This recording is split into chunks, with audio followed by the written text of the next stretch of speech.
Welcome to computer science. നമ്മുടെ subject computer application computer science ആണ്. +1 computer application, +1 കൊമേഴ്സിൻ്റെയും +1 സയൻസിൻ്റെയും കോമൺ ആയിട്ട് വരുന്നൊരു സബ്ജക്റ്റാണ്, ഒരു ടോപ്പിക്കാണ് ഇന്നത്തെ functional units of computer. Okay, functional units of computer എന്നുള്ളതാണ് നമ്മളുടെ ടോപ്പിക്. ആൻഡ് നിങ്ങൾക്ക് നോക്കിയാൽ കാണാം, +1 കമ്പ്യൂട്ടർ ആപ്ലിക്കേഷനിൽ കൊമേഴ്സിന് ഇത് ചാപ്റ്റർ 1 ആണ്, ഫണ്ടമെൻ്റൽസ് ഓഫ് കമ്പ്യൂട്ടർ. സയൻസിന് ഇത് ചാപ്റ്റർ 3 ആണ്, components of the computer system.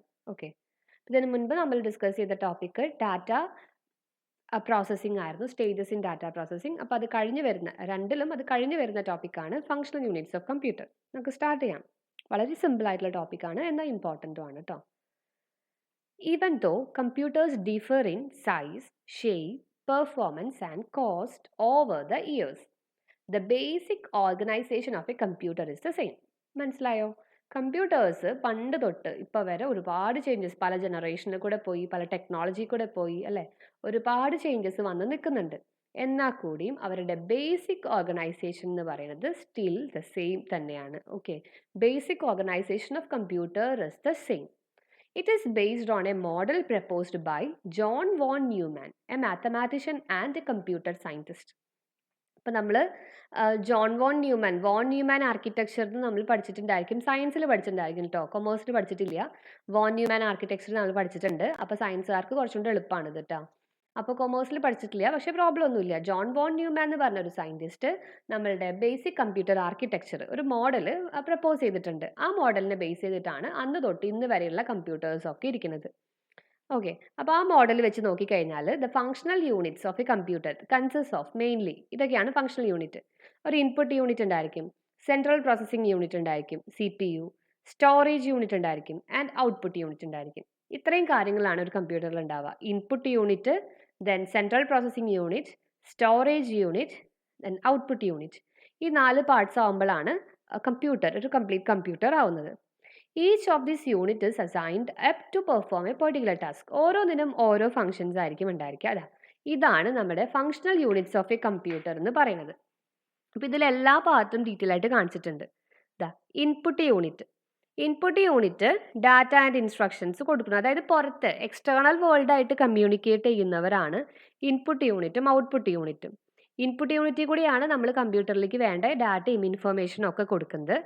Output unit ആണ് കമ്പ്യൂട്ടറിന് കിട്ടുന്ന റിസൾട്ടിനെ നമുക്ക് എത്തുന്നത്. ഇൻഫർമേഷനെയും റിസൾട്ട്സിനെയും ഒക്കെ നമ്മളിലേക്ക് എത്തിക്കുന്നത് ഔട്ട്പുട്ട് യൂണിറ്റ് ആണ്. ഇതെല്ലാം കൊടുക്കുന്ന ആൾ ഇതാ CPU ആണ്, സെൻട്രൽ പ്രോസസ്സിംഗ് യൂണിറ്റ് ആണ് ഇതിൻ്റെയൊക്കെ മാനേജ് ചെയ്യുന്ന ആൾ.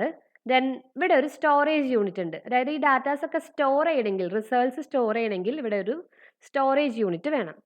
ഇനി CPU നോക്കാം. സെൻട്രൽ പ്രോസസ്സിംഗ് യൂണിറ്റിന് മെയിനായിട്ട് 3 പാർട്ടാണ് ഉള്ളത്. First one control unit, second one arithmetic and logic unit, then registers. ഇതിനെ നമ്മൾ ഷോർട്ടായിട്ട് CPU എന്ന് പറയും. സെൻട്രൽ പ്രോസസ്സിംഗ് യൂണിറ്റ് എന്ന് പറയുമ്പോൾ CPU. അതിൽ തന്നെ കൺട്രോൾ യൂണിറ്റിനെ CU എന്ന് പറയും, അരിത്തമെറ്റിക് ആൻഡ് ലോജിക് യൂണിറ്റിനെ ALU എന്ന് പറയും, രജിസ്റ്റേഴ്സിനെ രജിസ്റ്റേഴ്സ് തന്നെ കേട്ടോ. അപ്പോൾ ഇത്രയും പാർട്സ് നമുക്ക് നോക്കാനുണ്ട്. Input unit, output unit, storage unit, CPUവിൻ്റെ ഉള്ളിൽ control unit, arithmetic and logic unit, registers. അപ്പോൾ നമുക്ക് ഓരോന്നായിട്ട് നോക്കാം. ഇൻപുട്ട് യൂണിറ്റ് ഇപ്പോൾ എന്താ, നമുക്ക് അറിയാവുന്ന ഇൻപുട്ട് ഏതാ? കമ്പ്യൂട്ടറിലേക്കുള്ള ഇൻപുട്ട് എന്ന് പറഞ്ഞാൽ അപ്പം തന്നെ നമുക്ക് ഓർമ്മ വരുന്നത് കീബോർഡ് മൗസും ആയിരിക്കും അല്ലേ? കീബോർഡ് മൗസും തന്നെയാണ് ഏറ്റവും കോമൺ ആയിട്ട് യൂസ് ചെയ്യുന്ന ഇൻപുട്ട് യൂണിറ്റ്. അതായത് കമ്പ്യൂട്ടറിലേക്ക് വേണ്ട ഡാറ്റ നമ്മൾ എക്സ്റ്റേണൽ വേൾഡിൽ നിന്ന് അങ്ങോട്ട് പ്രൊവൈഡ് ചെയ്യുന്നവരാണ് input unit. The collected data and instruction for their processing are entered into the computer through the input unit. Data may be in different forms. Data എന്ന് പറയുമ്പോൾ പലതരത്തിലായിരിക്കും ഡാറ്റ അയക്കാം. കീബോർഡിൽ നമ്മൾ ടൈപ്പ് ചെയ്യുമ്പോൾ അത് ലെറ്റേഴ്സും നമ്പേഴ്സും ഒക്കെ ആയിരിക്കും അല്ലേ? മൗസിൽ നമ്മൾ മൂവ് ചെയ്യുന്നത് എന്താ? ലൊക്കേഷൻ, പൊസിഷനാണ് മൂവ് ചെയ്യുമ്പോൾ കിട്ടുന്നത്. ഐക്കൺ ക്ലിക്ക് ചെയ്യുക, അങ്ങനെയൊക്കെയാണ് അതിൽ ഇൻപുട്ട് പോരുന്നത്. ഇനിയിപ്പോൾ നമ്മളൊരു ക്യാമറ കണക്ട് ചെയ്യുകയാണ്, ഒരു മൊബൈൽ കണക്ട് ചെയ്യുകയാണ്, അപ്പോൾ എന്തൊക്കെയാവും? ഇമേജസ് ആയിട്ടും ഓഡിയോ ആയിട്ടും വീഡിയോ ആയിട്ടും ഒക്കെ പോവാം. അതല്ല നമ്മൾ മൈക്ക് കണക്ട് ചെയ്യാന്ന് വെച്ച് കഴിഞ്ഞാൽ ഓഡിയോ ആയിട്ടാണ് പോവുക അല്ലേ? അപ്പോൾ ഇങ്ങനെ വീഡിയോ ക്യാം എടുത്തു കഴിഞ്ഞാൽ വീഡിയോ ആയിട്ടാണ് പോകുന്നത്. അപ്പോൾ അങ്ങനെ പലതരത്തിലാണ് കമ്പ്യൂട്ടറിലേക്ക് നമുക്ക് ഇൻപുട്ട് കൊടുക്കാൻ പറ്റുന്നത്. A variety of devices are available to the input the data depending on its nature. അപ്പോൾ ഇതിനനുസരിച്ച് കുറേ ഡിഫറെൻ്റ് ആയിട്ടുള്ള ഡിവൈസസ് ഉണ്ട് ഇൻപുട്ട് ചെയ്യാൻ വേണ്ടിയിട്ട്. Keyboard, mouse, scanner, mic, digital camera, etc. are some commonly used input device. Keyboard നമുക്കറിയാം, mouse നമുക്കറിയാം. Scanner എന്തിനാ? ഇപ്പം നമ്മളൊരു ഇമേജോ ഒരു പേജ് ആണെങ്കിൽ തന്നെ അത് സ്കാൻ ചെയ്ത് അത് കമ്പ്യൂട്ടറിൻ്റെ ഉള്ളിലേക്ക് ഇമേജ് ആയിട്ട് നമുക്ക് കമ്പ്യൂട്ടറിൻ്റെ ഉള്ളിലേക്ക് കൊടുക്കാൻ പറ്റും. മൈക്ക് സൗണ്ടിന് വേണ്ടിയിട്ടാണ്, ഡിജിറ്റൽ ക്യാമറ പിക്ചേഴ്സിന് വേണ്ടിയിട്ടാണ്. അപ്പോൾ ഇങ്ങനെ ഡിഫറെൻറ്റ് ടൈപ്സ് ഓഫ് ഇൻപുട്ടിന് വേണ്ടി ഡിഫറെൻറ്റ് ടൈപ്സ് ഓഫ് ഡിവൈസസ് ഉണ്ട്. In short, the functions performed by the input unit. അപ്പോൾ ഇൻപുട്ട് യൂണിറ്റിൻ്റെ ഫംഗ്ഷൻ എന്ന് പറയുമ്പോൾ നമുക്ക് വെറുതെ കമ്പ്യൂട്ടറിലേക്ക് ഇൻപുട്ട് കൊടുക്കുക എന്നുള്ള ഒറ്റ ലൈനിൽ ഒതുക്കാതെ അതിന് കൃത്യമായിട്ട് ഒരു 3 ഫംഗ്ഷൻസ് പറയുന്നുണ്ട്. First one, accept the instructions and data from the outside world. അപ്പോൾ പുറത്തുനിന്ന് നമ്മൾ കൊടുക്കുന്ന ഡാറ്റയും ഇപ്പം ഞാൻ കീബോർഡിലോട്ട് കൊടുക്കുന്ന ഡാറ്റ കീബോർഡ് ആദ്യം അതിനെ ആക്സെപ്റ്റ് ചെയ്യണം. അത് ആദ്യത്തെ ഫംഗ്ഷൻ. രണ്ടാമത്തെ ഫംഗ്ഷൻ എന്താ? Convert these instructions and data to a form acceptable to computer. അതായത് നമ്മളിപ്പോൾ ടൈപ്പ് ചെയ്യണു അല്ലേ, നമ്മളിപ്പോൾ ലെറ്റേഴ്സ് ഒക്കെ ടൈപ്പ് ചെയ്തു, നമ്പേഴ്സ് ഒക്കെ ടൈപ്പ് ചെയ്തു, പക്ഷേ കമ്പ്യൂട്ടറിന് എന്താ മനസ്സിലാവുക? Computer understands only zeros and ones, binary language മാത്രമേ അറിയുള്ളൂ. അപ്പം നമ്മൾ ഈ കൊടുക്കുന്നതൊന്നും കമ്പ്യൂട്ടറിന് മനസ്സിലാവില്ല. മനസ്സിലാവുന്ന പോലെ അത് കൺവേർട്ട് ചെയ്യണം. ഈ കിട്ടുന്ന ഡാറ്റയെ കമ്പ്യൂട്ടറിന് മനസ്സിലാവുന്ന പോലെ കൺവേർട്ട് ചെയ്യണം. അതും ഈ ഡിവൈസസിൻ്റെ ഡ്യൂട്ടി തന്നെയാണ് കേട്ടോ. Then supplies the converted instructions and data to the computer for processing. Convert ചെയ്ത് കഴിഞ്ഞാൽ അത് നമുക്ക് കമ്പ്യൂട്ടറിന് സപ്ലൈ ചെയ്യാം. അപ്പോൾ ഇത് 3 ഇൻപുട്ട് യൂണിറ്റിൻ്റെ ഡ്യൂട്ടി.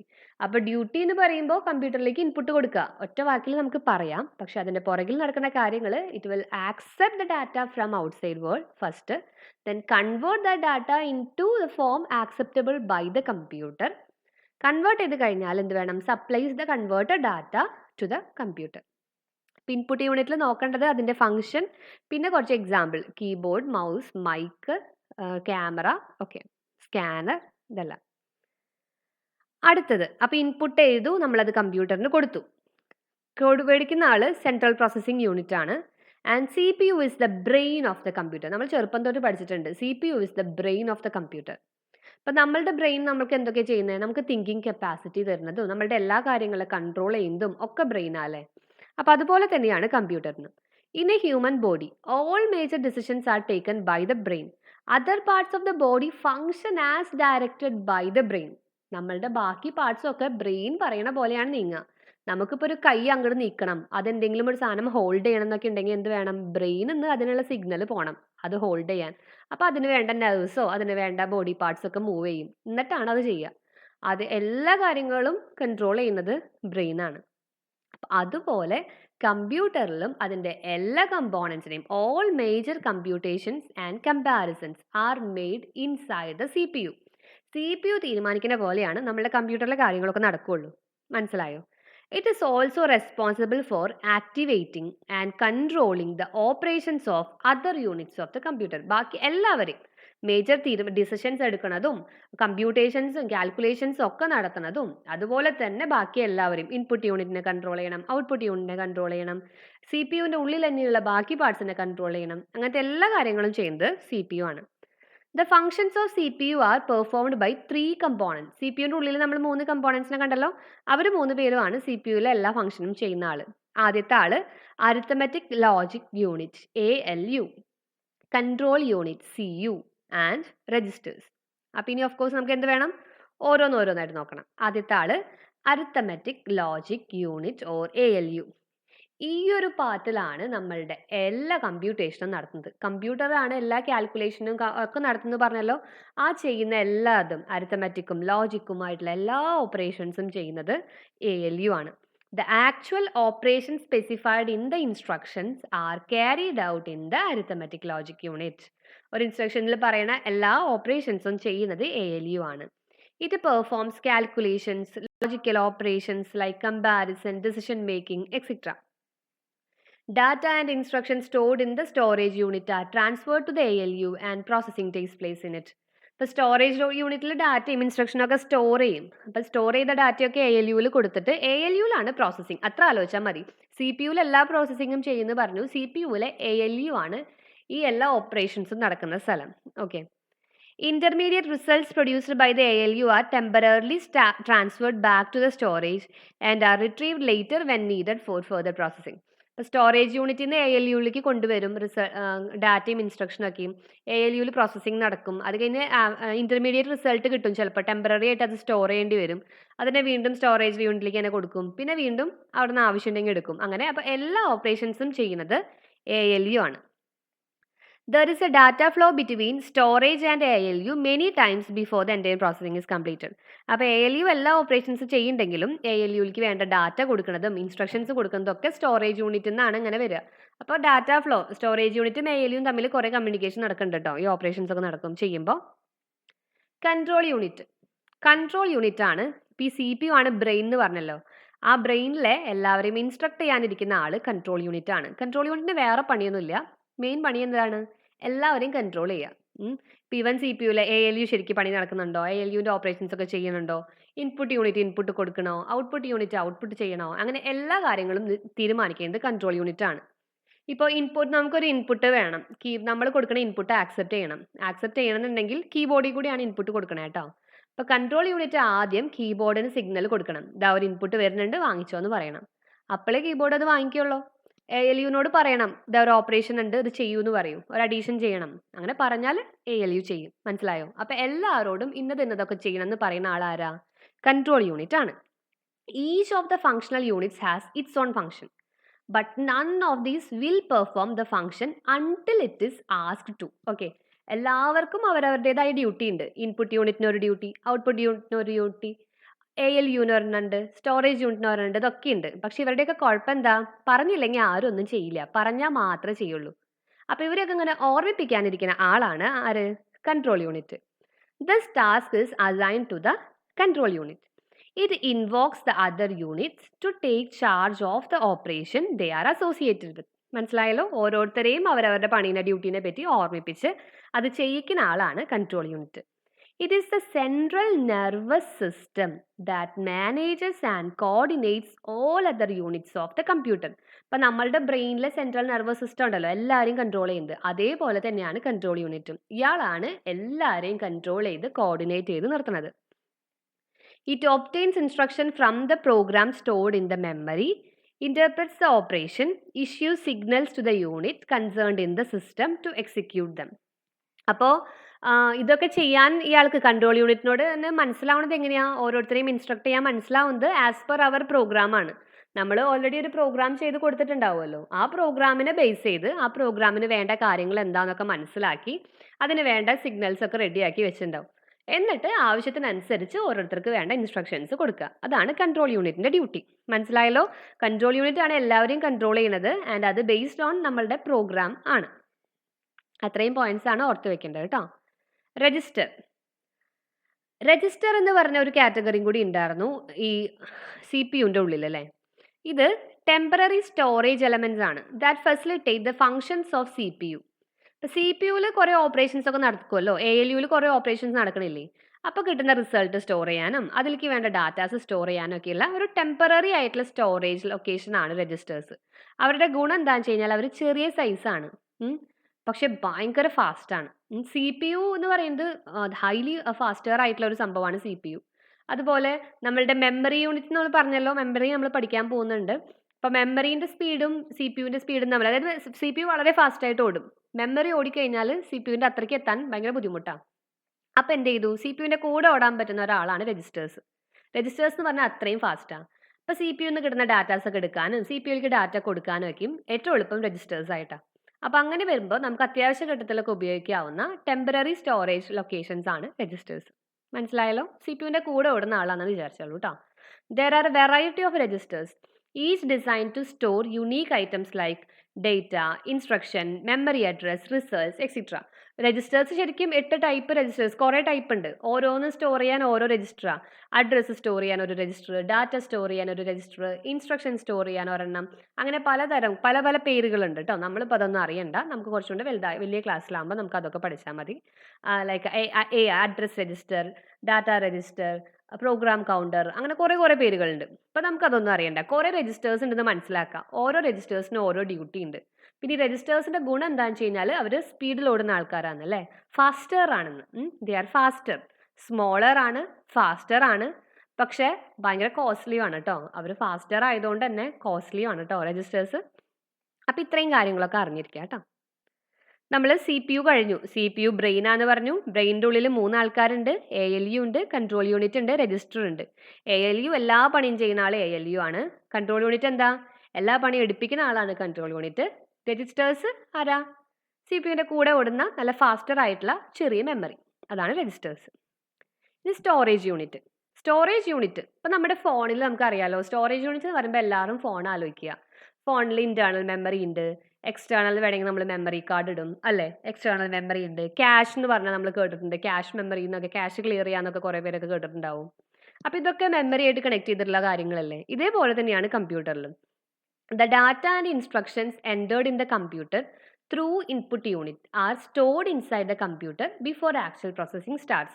അപ്പോൾ നമ്മൾ ടൈപ്പ് ചെയ്യുന്ന ഇൻസ്ട്രക്ഷൻസും ഇതൊക്കെയും കമ്പ്യൂട്ടറിൻ്റെ അകത്ത് സ്റ്റോർ ചെയ്യും. നമ്മളിത് മുന്നേ പഠിച്ചില്ലേ, ഡാറ്റ പ്രോസസ്സിങ്ങിൽ പഠിച്ചതല്ലേ. ഇതൊക്കെ കമ്പ്യൂട്ടറിൽ സ്റ്റോർ ചെയ്യുന്നുണ്ട്. അതുപോലെ തന്നെ കിട്ടുന്ന റിസൾട്ട്, ഓരോ ഓപ്പറേഷൻ കഴിഞ്ഞ് കിട്ടുന്ന റിസൾട്ടും കമ്പ്യൂട്ടറിൽ സ്റ്റോർ ചെയ്യുന്നുണ്ടായിരിക്കാം. അതുപോലെ ഇടയിൽ ഞാൻ പറഞ്ഞല്ലോ ഇൻ്റർമീഡിയറ്റ് റിസൾട്ടൊക്കെ ഉണ്ടാവും. അപ്പോൾ അതും സ്റ്റോർ ചെയ്യേണ്ടി വരും. അങ്ങനെ 3 തരത്തിലാണ് സ്റ്റോറേജ് വരിക. ഇൻപുട്ട് ചെയ്യുന്ന ഡാറ്റയും ഇൻസ്ട്രക്ഷനും സ്റ്റോർ ചെയ്യേണ്ടി വരും. കിട്ടുന്ന ഔട്ട്പുട്ട് യൂണിറ്റിലേക്ക് പറഞ്ഞേക്കുന്നേക്കാളും മുന്നേ സ്റ്റോർ ചെയ്യേണ്ടി വരും. then ഏതെങ്കിലും ഓപ്പറേഷൻസിൻ്റെ ഇടയിലൊക്കെ കിട്ടുന്ന റിസൾട്ടും നമുക്ക് തൽക്കാലം സ്റ്റോർ ചെയ്യേണ്ടി വരും. അപ്പോൾ ഇങ്ങനെ 3 ടൈപ്പിലുള്ള സ്റ്റോറിങ് പേർപ്പസുകളുണ്ട്. അപ്പോൾ ഇതിനെല്ലാം വേണ്ടി ഹെൽപ്പ് ചെയ്യുന്ന ആളാണ് നമ്മുടെ storage unit. Storage unit of a computer serves all these purposes. In short, specific function of storage unit are to hold. അപ്പോൾ സ്റ്റോറേജ് യൂണിറ്റിലെ ഫംഗ്ഷൻ എന്ന് പറയുന്നത് ഇപ്പോൾ ഈ പറഞ്ഞ കാര്യങ്ങൾ തന്നെയാണ് കേട്ടോ, വേറെ ഒന്നുമല്ല. Data and instruction required for processing. പ്രോസസ്സിങ്ങിന് വേണ്ട ഡാറ്റയും ഇൻസ്ട്രക്ഷനും സ്റ്റോർ ചെയ്യാം, അതൊരു ഡ്യൂട്ടി. രണ്ടാമത്തെ duty, intermediate results for ongoing process. ഒരു പ്രോസസ്സിൻ്റെ ഇടയിൽ കിട്ടുന്ന റിസൾട്ട് ടെമ്പററി ആയിട്ട് ഹോൾഡ് ചെയ്യുക. ലാസ്റ്റ് എന്താ? Final results of processing before releasing to the output unit. ഔട്ട്പുട്ടിലേക്ക് പോണേക്കാളും മുന്നേ റിസൾട്ട്സ് സ്റ്റോർ ചെയ്യുക. ഈ 3 കാര്യങ്ങൾ ഓർത്തേക്കുക. എളുപ്പമല്ലേ ഇത്? ഇൻപുട്ട് കൊടുക്കുന്നത് സ്റ്റോർ ചെയ്ത് വെക്കുക, ഇടയിൽ കിട്ടുന്നത് സ്റ്റോർ ചെയ്ത് വെക്കുക, ഫൈനൽ റിസൾട്ട്സിനെ സ്റ്റോർ ചെയ്ത് വെക്കുക. അപ്പോൾ ഇതാണ് സ്റ്റോറേജ് യൂണിറ്റിൻ്റെ ഡ്യൂട്ടി. ഇനി ഈ ഡ്യൂട്ടി ചെയ്യാൻ നമുക്ക് 2 ടൈപ്പ് സ്റ്റോറേജ് യൂണിറ്റ് ഉണ്ട് കേട്ടോ. Primary storage and secondary storage, ഇതാണ് പേര്. ഇതൊക്കെ ഭയങ്കര ബേസിക്സ് ആണ് കേട്ടോ. നമ്മൾ ഇതിപ്പോൾ ഏറ്റവും ഇമ്പോർട്ടൻ്റ് ആയിട്ടുള്ള കാര്യങ്ങളുമാണ്, എന്നാൽ അത്രയും ബേസിക് ആയിട്ടുള്ള കാര്യങ്ങളുമാണ്. ഓക്കെ, പ്രൈമറി സ്റ്റോറേജും സെക്കൻഡറി സ്റ്റോറേജും ഇനി അങ്ങോട്ട് എപ്പോഴും നമ്മൾ കമ്പ്യൂട്ടർ സയൻസ് പഠിക്കുകയാണെങ്കിൽ എപ്പോഴും അവിടെ ഇവിടെയൊക്കെ ആയിട്ട് വരുന്ന കാര്യങ്ങളൊക്കെ തന്നെയാണ് ഇത് ഡീറ്റെയിൽ ആയിട്ട് പഠിക്കാനുണ്ടാവും, സിമ്പിളായിട്ട് ജസ്റ്റ് ബ്രീഫായിട്ട് പറഞ്ഞു പോകാനുണ്ടാവും. അപ്പോൾ അത്രയും മനസ്സിലാക്കി പഠിക്കണം കേട്ടോ. പ്രൈമറി സ്റ്റോറേജ് ഉണ്ട്, സെക്കൻഡറി സ്റ്റോറേജ് ഉണ്ട്. പ്രൈമറി സ്റ്റോറേജ് എന്ന് പറയുന്നത് it's also known as main memory. കമ്പ്യൂട്ടറിൻ്റെ മെയിൻ മെമ്മറിയാണ് പ്രൈമറി സ്റ്റോറേജ്. മൊബൈലിൻ്റെ കേസിൽ എടുക്കാന്ന് വെച്ചാൽ നമ്മളുടെ ബിൽറ്റ് ഇൻ മെമ്മറി എന്നൊക്കെ നമ്മൾ പറയില്ലേ, ഇന്റേണൽ മെമ്മറി എന്നും ബിൽറ്റ് ഇൻ മെമ്മറി എന്നൊക്കെ പറയില്ലേ, ആ ഒരു കേസാണ് primary storage. Okay, then primary സ്റ്റോറേജിനെ എഗെയിൻ 2 ആയിട്ട് ഡിവൈഡ് ചെയ്തിട്ടുണ്ട്. അവരുടെ പേരുകൾ ഓർത്ത് വെക്കുക, റാമും റോമും. Okay, RAM and ROM. RAM എന്ന് വെച്ചാൽ റാൻഡം ആക്സസ് മെമ്മറി, റോം എന്ന് വെച്ചാൽ റീഡ് ഓൺലി മെമ്മറി. ഓക്കെ, അപ്പോൾ memory is divided into 2, primary storage and secondary storage. അതിൽ തന്നെ പ്രൈമറി സ്റ്റോറേജ് ആണ് നോൺ ആസ് മെയിൻ മെമ്മറി, അതാണ് ഇമ്പോർട്ടൻറ്റ്, മെയിൻ ആയിട്ടുള്ള മെമ്മറി, അതാണ് മെയിൻ മെമ്മറി. അത് 2 തരമുണ്ട്, റാമും റോമും. റാം എന്ന് വെച്ചാൽ റാൻഡം ആക്സസ് മെമ്മറി, റോം എന്ന് വെച്ചാൽ റീഡ് ഓൺലി മെമ്മറി. ഈ 2 മെമ്മറിയും കമ്പ്യൂട്ടറിൽ യൂസ് ചെയ്യുന്നതാണ്. 2നും അതിൻ്റെതായിട്ടുള്ള ഡ്യൂട്ടി ഉണ്ട് കേട്ടോ. Ram holds instruction, data and intermediate results of processing. അപ്പോൾ നമ്മൾ പറഞ്ഞില്ലേ, നമ്മൾ ഇൻസ്ട്രക്ഷൻസ് ഹോൾഡ് ചെയ്യണം, ഡാറ്റ ഹോൾഡ് ചെയ്യണം, അതുപോലെ ഇടയിൽ കിട്ടുന്ന റിസൾട്ട് ഉണ്ടല്ലോ അത് ടെമ്പററി ആയിട്ട് ഹോൾഡ് ചെയ്യണം എന്നൊക്കെയും, ഇതൊക്കെ ചെയ്യുന്ന ആൾ റാം ഇതൊക്കെ ചെയ്യും. It also holds the recently produced results of the job done by the computer. അതുപോലെ നമ്മളിപ്പോൾ ഔട്ട്പുട്ടിലേക്ക് കൊടുക്കുന്ന റിസൾട്ട് സ്റ്റോർ ചെയ്യണം എന്നൊക്കെ പറഞ്ഞല്ലോ, അതൊക്കെ റാം ചെയ്തോളും.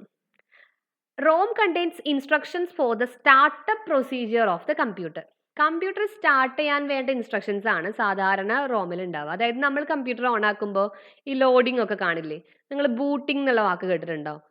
കമ്പ്യൂട്ടർ സ്റ്റാർട്ട് ചെയ്യുമ്പോൾ നടക്കുന്ന ആ ഒരു പ്രോസസ്സാണ് ബൂട്ടിംഗ് എന്ന് പറയാം. അതായത് കമ്പ്യൂട്ടർ ഓൺ ആക്കുമ്പോൾ കമ്പ്യൂട്ടറിൻ്റെ എല്ലാ പാർട്ടും വർക്കിംഗ് ആണോ, ഒരു ബയോസ് ചെക്കിംഗ് ഒക്കെ നടക്കും.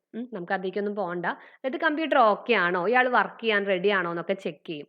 ഇയാൾ വർക്ക് ചെയ്യാൻ റെഡി ആണെങ്കിൽ നമുക്ക് ഇങ്ങനെ പതുക്കെ ഓണായി വരും. റെഡി അല്ല എന്ന് വെച്ച് കഴിഞ്ഞാൽ എറർ മെസ്സേജ് ഒക്കെ വന്ന് കമ്പ്യൂട്ടർ പിന്നെ ഓൺ ആവില്ല.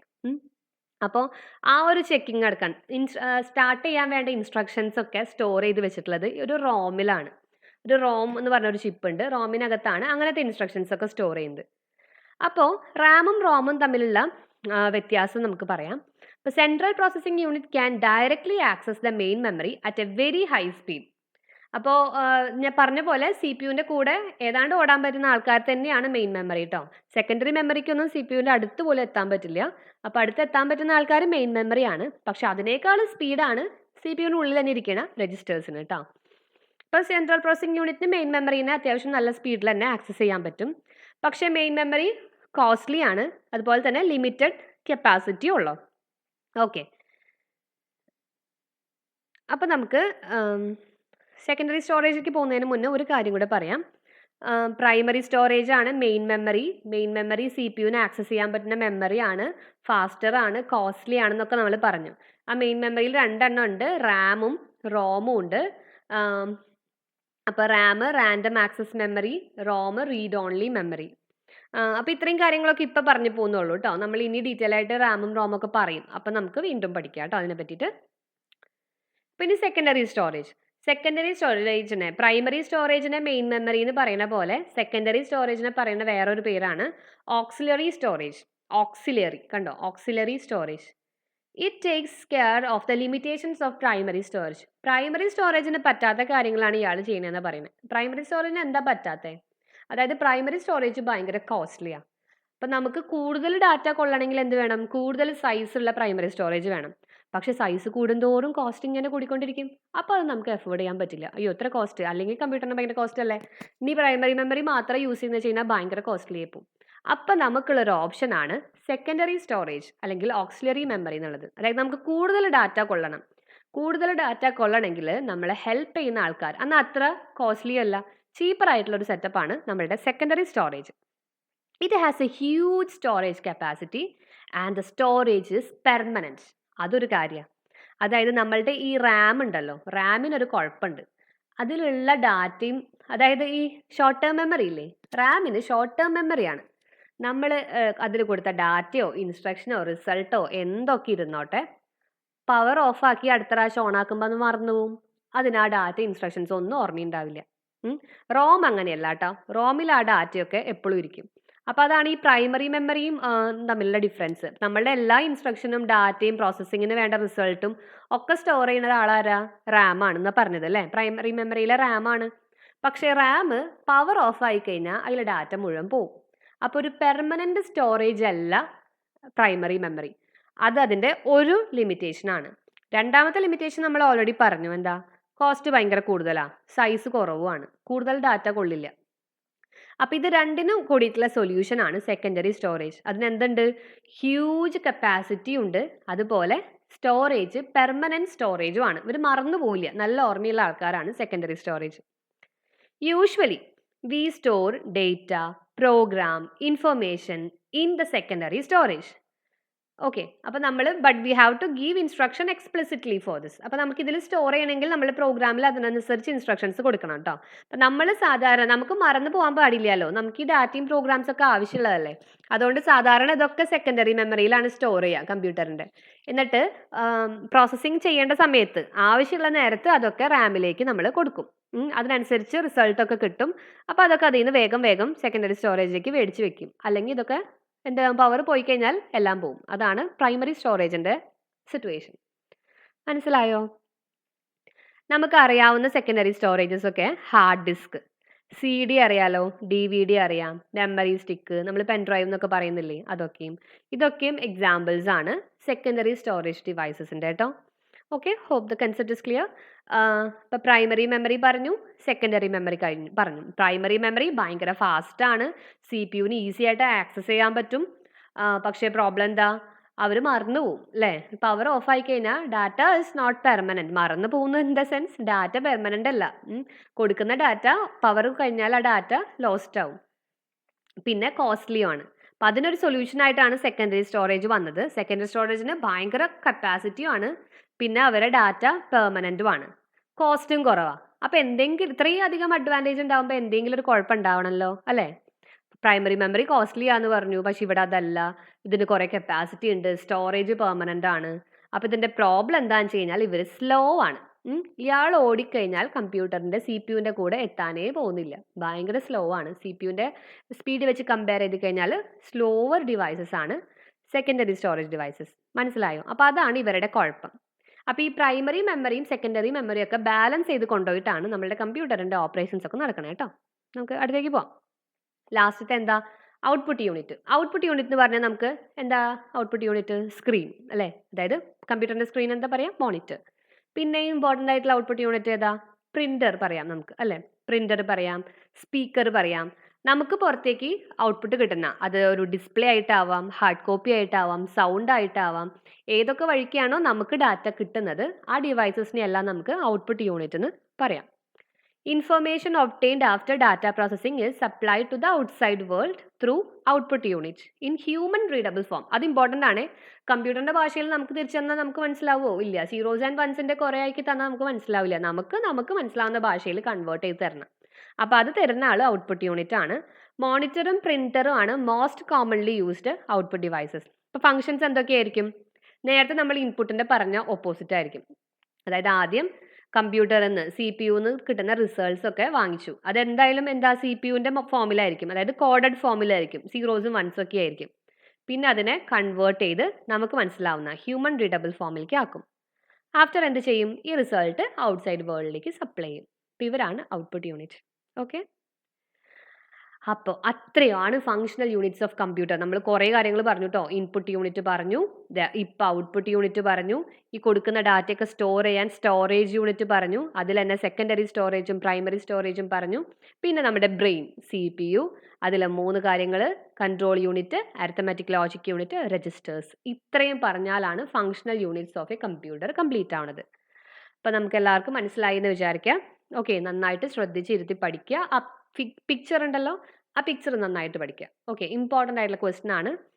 എന്നാൽ വളരെ ഈസിയുമാണ്, അത്രയും ബേസിക്കും ആണ്. കമ്പ്യൂട്ടറിനെ പറ്റി നമ്മൾ എന്തായാലും അറിഞ്ഞിരിക്കേണ്ട കാര്യങ്ങളാണ് ഈ ഫങ്ഷണൽ യൂണിറ്റ്സ് ഓഫ് കമ്പ്യൂട്ടറിൽ പഠിക്കാനുള്ളത്. ഓക്കെ, അപ്പോൾ ഇന്നൊക്കെ അത്രയും മതി. നമുക്ക് നെക്സ്റ്റ് വീഡിയോ ആയിട്ട് വീണ്ടും മീറ്റ് ചെയ്യാം.